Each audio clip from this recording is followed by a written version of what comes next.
ఆచి chicken masala Jammu Kashmir cricket జట్టు చరిత్ర సృష్టించింది.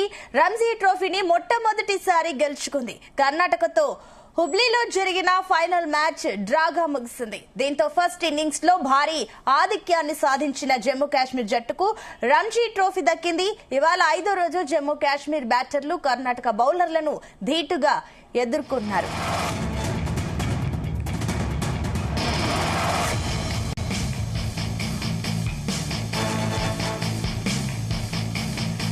జేకే బ్యాటర్లు కమ్రాన్ ఇక్బాల్, సాహిల్ లోత్రాలు కర్ణాటక బౌలర్లను ఆటాడుకున్నారు. ఇక ఇద్దరు 5వ వికెట్ కు అజేయంగా 197 రన్స్ జోడించారు. కమ్రాన్ ఇక్బాల్ 160, సాహిల్ లోత్రా 101 రన్స్ చేసి క్రీజ్ లో ఉన్నారు.